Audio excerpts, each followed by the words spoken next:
Welcome to Life Lessons from the Srimad Bhagavatam, where each week, twice a week, we discuss a section of the Bhagavatam and consider lessons that you and I can apply in life.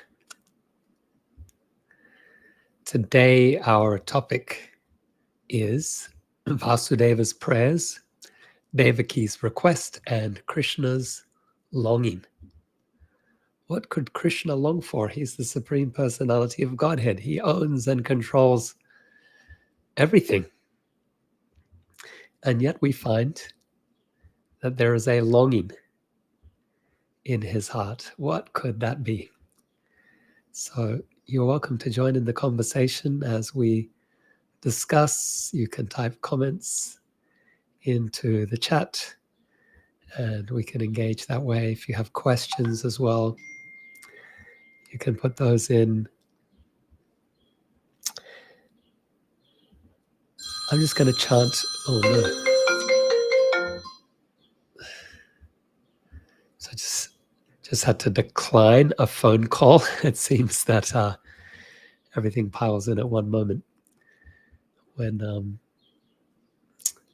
Okay, so what I'm going to do, I'll chant a couple of verses of invocation, and then we will begin our discussion of our specific topic for today, which is based on the 85th chapter of the 10th canto of Srimad Bhagavatam. So 2 verses of invocation.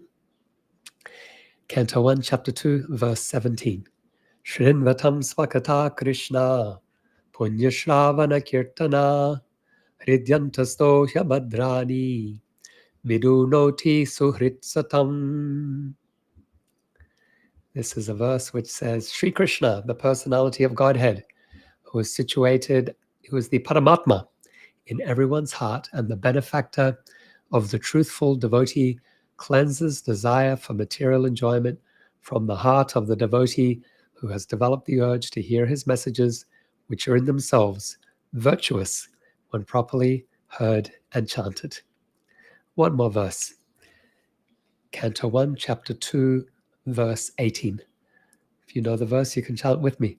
Nasta prayeshu abhadreshu nityam bhagavata sevaya bhagavati uttama sloke bhaktir bhavati naishtiki.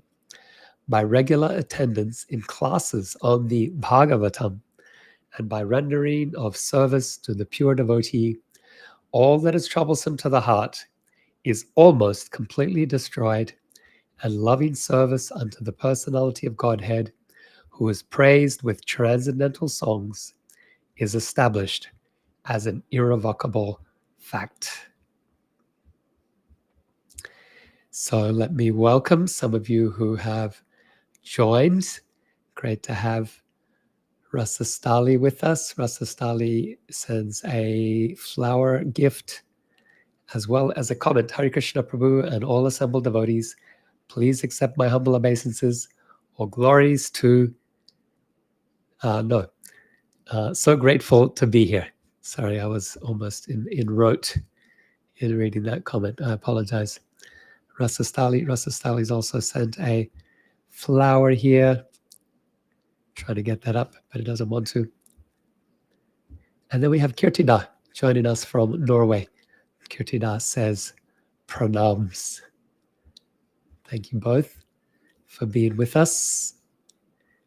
We also have a message from Rimli on Insta. Rimli says, Hare Krishna Prabhuji. Thank you for joining us, Rimli. And everyone else who is on this call. Very grateful to have this opportunity to share with you. So,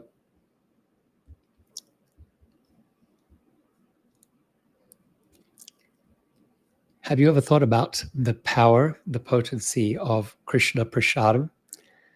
I know devotees. I know one devotee in Mayapur. He is a teacher in the MIHE, a very senior Vaishnava. He's taught Bhakti Shastri over many, many, many years. And here's something that might astonish you. He told me he joined Krishna consciousness because of Prasadam. That's quite wonderful. He said he went to the temple in Melbourne, and he said he was there for the kirtan and the class. He didn't understand anything, couldn't make sense of what was going on. But then they brought the prasadam, and it was so amazing. It was the most incredible thing he had seen or tasted ever in his life. And he took that prasadam, and it stayed in his mind, and he had to come back. So he came back to the temple for more prasadam, and after that he had to come back again, and gradually he was able to understand the philosophy and appreciate other aspects of Krishna consciousness as well. So an incredible story about the potency of prasadam. And today we're going to hear a story that also indicates the power of Krishna prasadam from the Srimad Bhagavatam. Once again, we are discussing Srimad Bhagavatam, Canto 10, Chapter 85. And this is verses 1 through to 59. So we'll cover the entire chapter. Om Namo Bhagavate Vasudevaya. Om Namo Bhagavate Vasudevaya. Om Namo Bhagavate Vasudevaya. We're going to discuss this chapter under 3 headings. The first, Vasudeva glorifies Krishna, verses 1 to 20. Our second topic, Krishna responds to Vasudeva, verses 21 to 26. And then our third topic, Deviki's request of Krishna, verses 27 to 59. Let's give some context before we start our discussion. So the previous 3 or 4 classes, we have been discussing the meeting between Krishna and the residents of Vrindavan in Kurukshetra. We also discussed specifically Krishna's meeting with the gopis, their conversation, the discussion between Draupadi and Krishna's queens about how the queens came to have Krishna as their husband. And then we discussed the rishis, or the sages, who came to see Krishna and their interaction, and how that inspired Vasudeva also to ask the sages questions about the duty of life and to request the sages to perform sacrifice for him. Well, that encounter between Krishna and the sages, where the sages were glorifying and eulogizing Krishna and saying that he is the Supreme Personality of Godhead, that stayed in Vasudeva's mind. Even after they returned to Dvaraka, he had the voices of the sages and the words of the sages in his ear, what we call an earworm. It couldn't leave his ear. He just ringing over and over again how those sages, Narada, Vyas, Asita, Devala, and so many other great luminaries of Vedic law, how they were saying that his son, Krishna, is the Supreme Personality of Godhead. And this really struck him, not only Krishna, but also his son Balaram as well. And so he returned to Dvarka with this idea: my sons, Krishna and Balaram, they are the Supreme Personality of Godhead. And so at one point, Vasudeva approached Krishna and he began offering prayers. He said, "Oh Krishna, Krishna, you are the best of yogis. Oh Shankarshana, you are eternal. You are the source of creation. You are the Supreme Personality of Godhead, the Lord of nature. You are its creator. Everything is created by you. Everything rests within you. Not only that, but you also enter into the universe as the super soul, and you maintain creation, and all activities and energies in this world, they are your energies, and they're set into motion by you. The elements of nature, the glow of the moon, the radiance of the sun, they are all your manifestations. You are the essence. You are the taste of water. You are the purifying power of the air. You are the sound that is found in ether. In fact, all sensory and material activities are you. The material modes of nature, they are functions that manifest within you by your will. And then he said, those who don't recognize you as the Supreme Soul, they continue to wander in the material nature, in the cycle of birth and death. And in this way, the rare human form of life is wasted. And then he said, you are actually not our sons. You are the very lords of both the material worlds, and even its creator, Mahavishnu. You have descended to rid the world of the heavy burden that is placed upon the earth. Therefore, now I approach your lotus feet for shelter. The same lotus feet that dispel all fear of worldly existence for those who take shelter of them. Vasudeva said, enough of hankering for material enjoyment, which makes us identify with the material body. Let us instead glorify you. And let me give up this idea thinking of you as my child. Even when you were in the maternity room, you told us that you are the unborn Lord, that you have already appeared many times as our son in previous ages.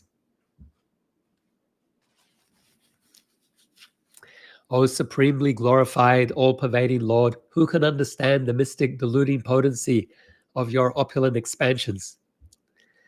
Okay, how do you think Krishna feels hearing these glorifications, these prayers of Vasudeva? We can stop right now. We can pause and just reflect on these prayers of Vasudeva. Are they correct? Yes, they are. Philosophically, they are correct. There is nothing wrong in these prayers of Vasudeva from a philosophical point of view. Are they pleasing to Krishna? That's the question that we can contemplate, that we can consider. Nothing wrong with the prayers. These are the types of prayers that are found throughout the Vedas.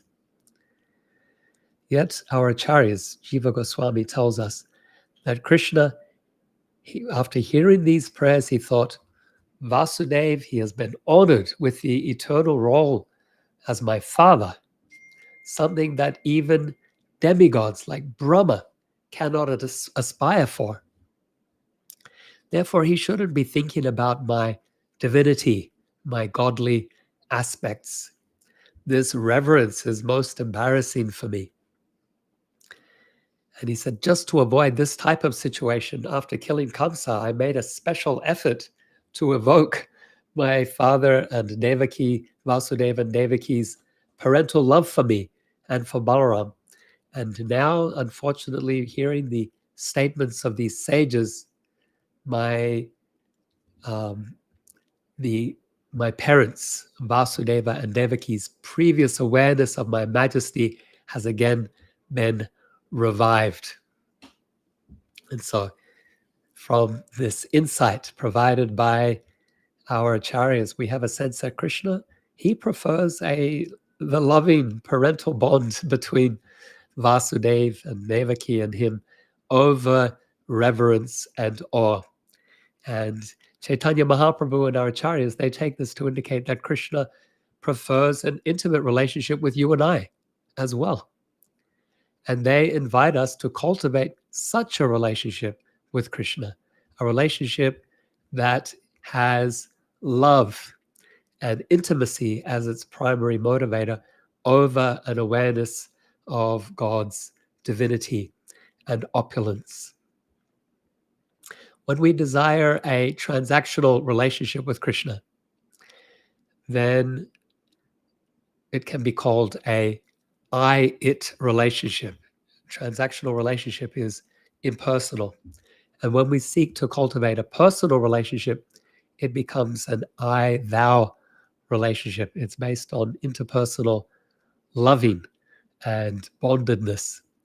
And so Vaishnavism, as given to us by Sri Chaitanya Mahaprabhu and our acharyas, it is personal.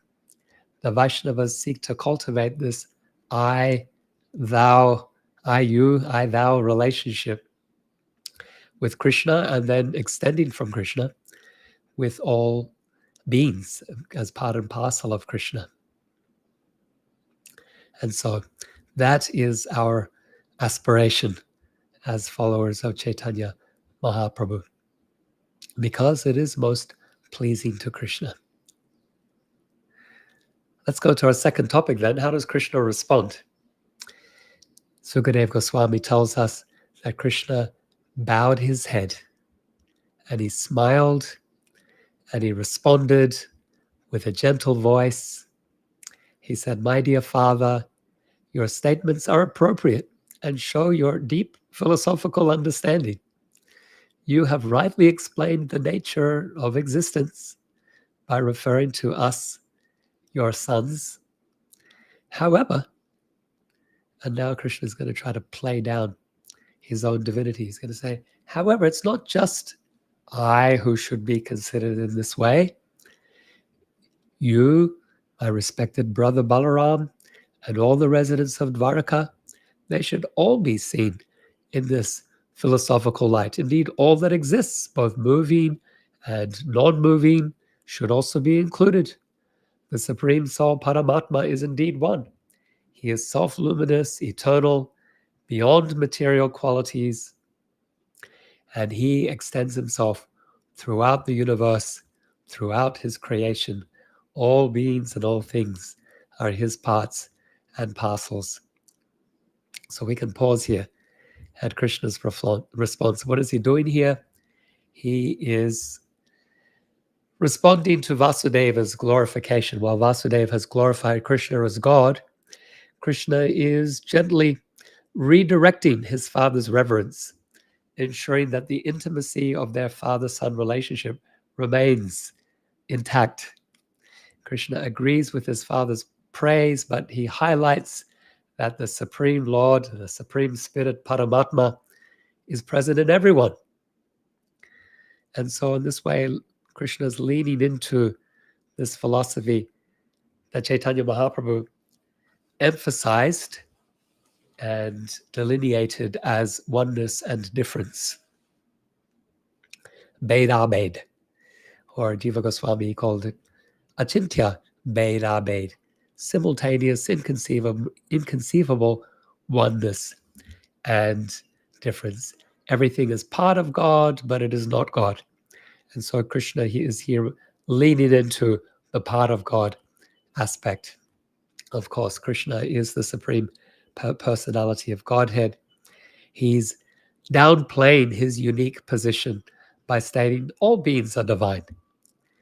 And so we can learn from this. We can be reminded to see all the divine, the divinity, to see Krishna present in all beings, maintaining humility and recognizing the interconnectedness of all existence, while also acknowledging Krishna's unparalleled divinity that he's playing down here.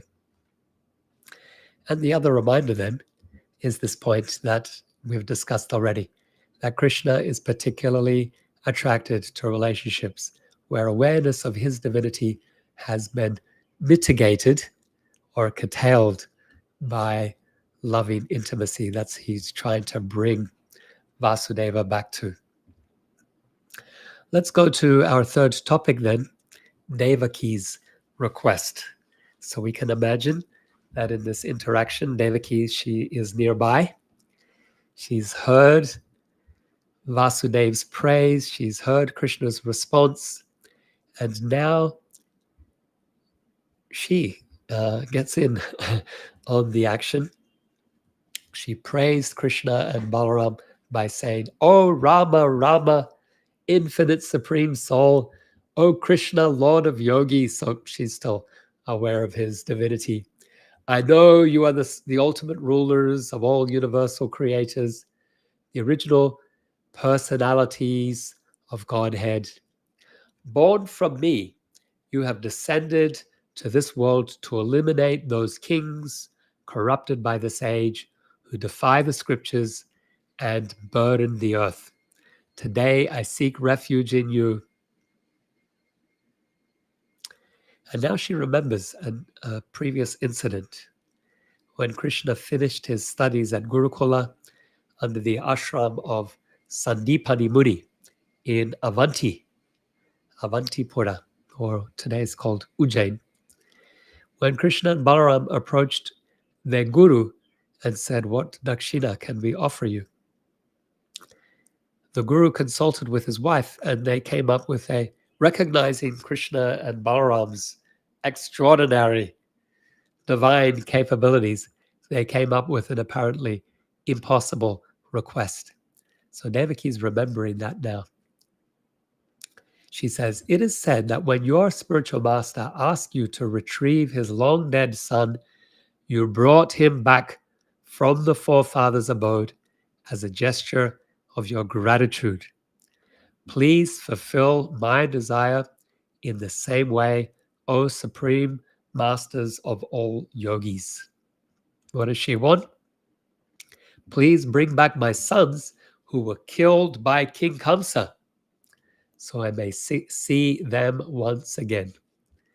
So Krishna is the seventh son of Vasu. He's actually, Balaram is the seventh. Krishna is the eighth son of Devaki.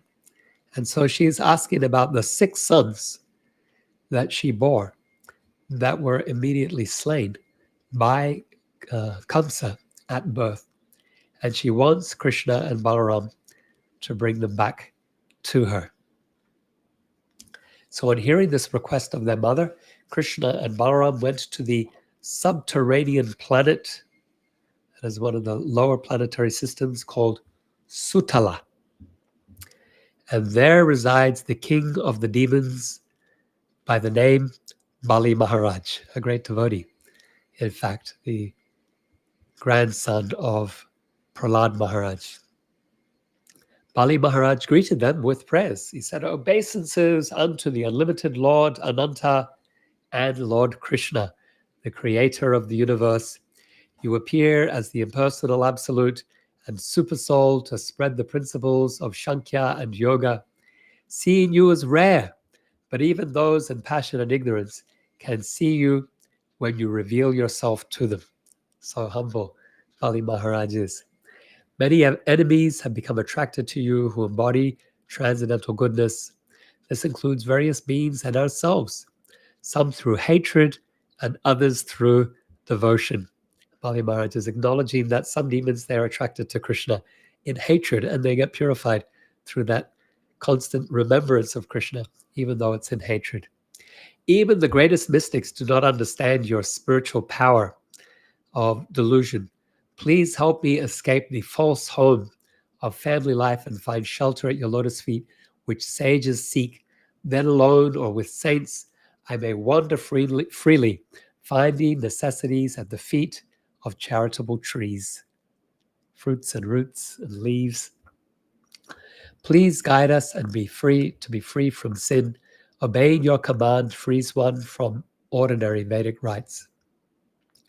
So offering these prayers, Krishna and Balaram acknowledged and accepted the prayers and then spoke to Bali and requested him to return Devaki's dead sons who were residing with Bali Maharaj. Krishna explained, "In the age of the first Manu, that is Swayambhuva Manu, the sage Marichi had six sons who mocked Lord Brahma and were cursed to become demons. They were born as Hiranyakashipu's sons and then taken by Yogamaya and born again in Devaki's womb, only to be killed by Kamsa. We wish to take them from here to ease their mother's sorrow. Released from their curse, they will return to their original positions." Krishna and Balaram then received the boys from Bali and returned to Dvaraka, where they presented the six boys to Devaki. When Devaki saw her lost sons, she felt so much affection for them that milk automatically flowed from her breasts. She embraced the boys. She took them into her lap, which became wet with milk just by their touch. She had the boys drink her breast milk, and by drinking this nectarian milk, the remnants of what Krishna himself had previously drunk, the 6 sons of Devaki touched Krishna's body. And this contact means indirectly, yeah? And this contact awakened in them their original identities. They bowed to Govinda, Krishna. They bowed to Devaki. They bowed to Vasudeva, their father, and to Balaram. And as everyone looked on, they left for the abode of the Devas. Sukadeva Goswami blesses us. He says, this story of Lord Murari destroys the sins of the universe and is a divine ornament for the devotees' ears. Anyone who hears or narrates it will fix their mind on the Supreme Lord and attain the all-auspicious kingdom of God. So there you are. We are all blessed. We've received this blessing from Sukadeva Goswami. We can reflect a couple of lessons for us from this passage. One is this: don't mock devotees. Who were these 6 sons of Devaki? They were previously sons of Maricha, grandsons of Lord Brahma, who very early on were told in the reign of the first Manu. Who's the first Manu? Swayambhuva Manu. And during the first Manu's reign, there is the process of creation taking place. That is Brahma's secondary creation. Sorry, I need to... here we are. During Brahma's secondary creation, Brahma became bewildered by his own creation.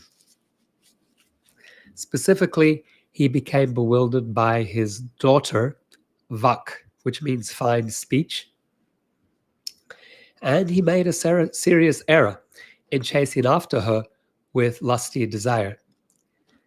The sons of Marichi, they also made a mistake in mocking Lord Brahma.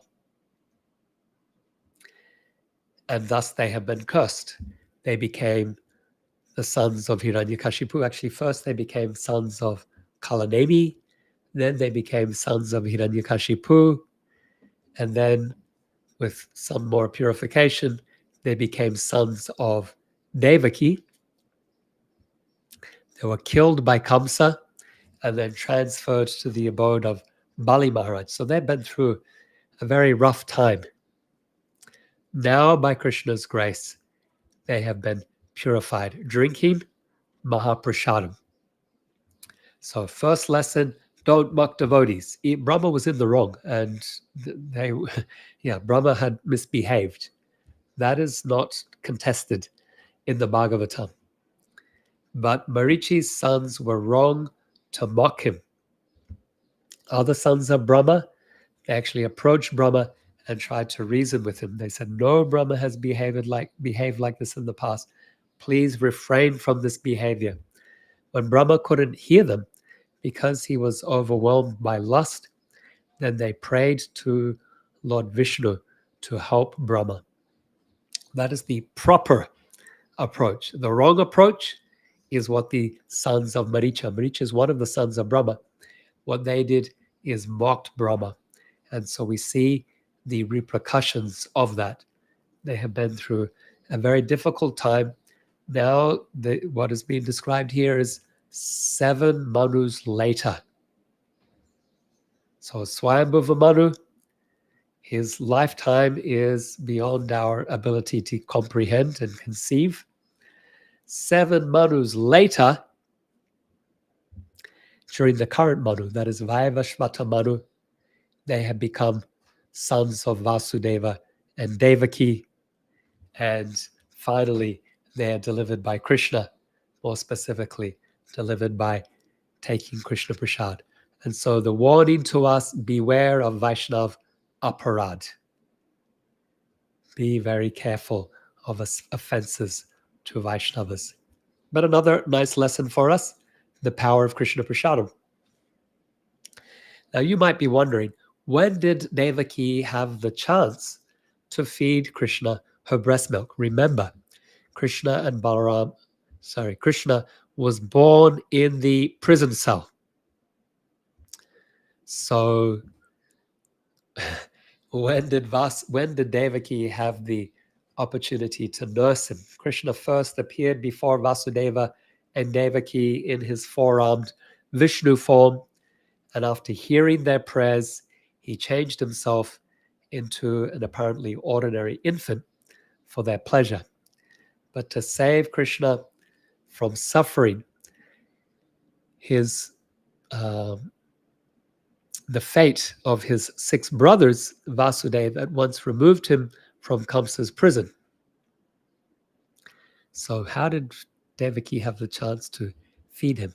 Our acharyas say that just before Vasudeva took Krishna away, Mother Devaki suckled Krishna once so that he wouldn't feel hungry or thirsty during his long trip to Vraja, to Nanda's home. And so now the 6 sons of Devaki are delivered by drinking this Krishna Prasadam. So, a nice story about the power of Mahaprasadam. Let's conclude with a prayer. And in the meantime, if you have any questions or reflections, or type them into the chat. Excuse me. Beloved Krishna, you who grace the cosmos with your divine play, hear our humble words woven from the heart's longing. Though you, as the Supreme Lord, are clothed in majesty, you find solace in the simple embrace of Vasudeva and Devaki's parental love. Through these divine pastimes, you remind us that reverence should not overshadow the tender bond between devotee and divine. Therefore, we pray to learn the way of intimacy over all. On our journey, let us always remember to the honor owed to every devotee, regardless of their apparent flaws. May we never mock the faltering steps of fellow seekers, but instead offer respect and compassion, understanding the challenging paths each must tread. Let us be mindful of our actions, avoiding mockery, and embracing respect and humility. Witnessing the deliverance of Devaki's 6 sons, O Krishna, who delights in the pure offerings of love, we pray to be sustained exclusively by the prasadam of your mercy, accepting only that which has been first offered to you. May this nourishment sustain our spirits as we journey back to your eternal embrace.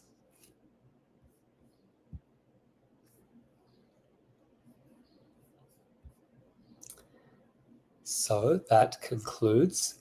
Let me acknowledge some of you who've joined after I started speaking. We have Ananda Kirtan with us, joining from Sydney, Australia. Ananda Kirtan says, Hare Krishna, so glad to join you again. We have Monica Sharma here. Monica says, Hare Krishna Prabhu. Thanks for joining, Monica, joining us from Sydney. And Kirtina says, thank you for a beautiful and warm presentation. May one say from a formal awe and reverence to more intimate awe and wonder as a process. Please forgive my poor English. So thank you for this question and insight, Kirtina. Kirtina is suggesting as a transition between intimacy, intimate awe and wonder, as opposed to pure awe or formal. Okay, now I get it. Formal awe and reverence versus intimate awe and wonder.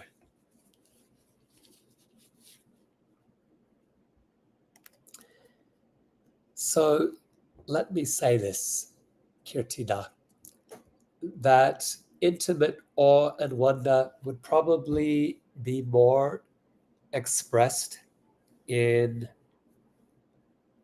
Dasya Rasa. So in Vrindavan, the overriding mood is intimacy and sweetness. Within that, then there is also a dasya, a servitude. It's a more intimate type of servitude than what is found in Vaikuntha or in Dvaraka. And so you could say, yeah, a more intimate awe and wonder. That would be a Vraja Dasya, I would say. Sometimes there might be awe and wonder in Vatsalya, that's parental love, or Sakya, friendship, or conjugal love as well. But this would be as what is called a sanchari bhava. Sanchari means transitory, something that comes up quickly and may override the general mood of intimacy, like parental love, just momentarily, and then disappear. So, for example, when Mother Yasoda looks into Krishna's mouth and sees the entire cosmic manifestation, she will experience awe and wonder. And for a moment, she will even ask this question: is my son God? What am I seeing here? And then quickly her next thought will be, whatever it is, he's my boy and I have to look after him. And so her parental love will overwhelm that sense of awe and wonder, and that will come back as the strong or dominant mood. That is the sthayi bhav, or the fixed mood, the fixed bhava, the fixed attitude or feeling, sentiment. So intimate awe and wonder can be there momentarily as a sanchari bhava. Otherwise, as a sthayi bhav, or a fixed mood or feeling towards Krishna, then that would be more as a vraja expression of dasya, or servitude. Yeah, so cowherd boys will also have this intimate awe and wonder, for example, when they see Krishna kill a demon. And they will become filled with awe and filled with wonder at how powerful Krishna is and how strong Krishna is. But the overriding mood is intimacy and a sense of friendship. So they'll be proud that their friend Krishna was able to do such amazing things, such amazing feats. And the next second, they'll want to wrestle with him, or they will challenge him to a race or something like that. Thank you for the question, Kirtina. Let's head over to Insta and just see if there are some comments here. Wayne says, Prabhuji, he does not do that Sangha class. Okay. And Namaskaram. Okay. Okay, yeah, Wayne's having a conversation with Jivan. Fair enough. Wayne says, Hare Krishna, humble obeisances to all associated devotees. Thank you, Wayne, joining us from Sydney, Australia. Thank you all for being here. As always, it's a pleasure and an honor to share with you, to explore the Srimad Bhagavatam. I wish you health and happiness. I wish you a deepening of taste for hearing Srimad Bhagavatam, for chanting Krishna's holy names with attention. May you also deepen your appreciation for Krishna Prasadam. So that's part of deity worship. When we say, may you deepen your appreciation for the deities, then an aspect of deity worship is to also cook and offer food in devotion. May you deepen your appreciation for Krishna's places of residence or pastimes, or where the deity is served. And most importantly, may you deepen your love and affection and appreciation of devotees, taking every opportunity to associate with and serve Vaishnavas and hear from Vaishnavas, because it is in Vaishnava association that we develop taste for the other practices. And through these practices, may your heart soften with love and compassion for all beings. And that moves you to share the treasures of bhakti with others. Grantaraj Srimad Bhagavatam ki jai, Srila Prabhupada ki jai, Samaveta Bhakta Vrinda ki jai, Itai Gaur Premanandi Hari Hari Bol.